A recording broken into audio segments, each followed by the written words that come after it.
இந்த நாளினுடைய கர்த்தருடைய வார்த்தை அப்போஸ்தலனாகிய பவுல் ரோமருக்கு எழுதின நிருபம் 12வது அதிகாரம் அதனுடைய 12வது வசனம்.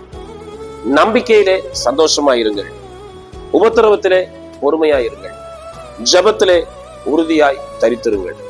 நம்முடைய வாழ்க்கையிலே பல சூழ்நிலைகள் வரும். நாம் நம்பி இருக்கிற நம்பிக்கையிலே எப்போதும் சந்தோஷமா இருக்க வேண்டும்.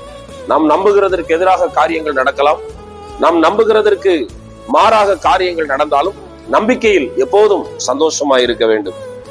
நமக்கு வருகிற உபத்திரவத்தில் பொறுமையா இருக்க வேண்டும்.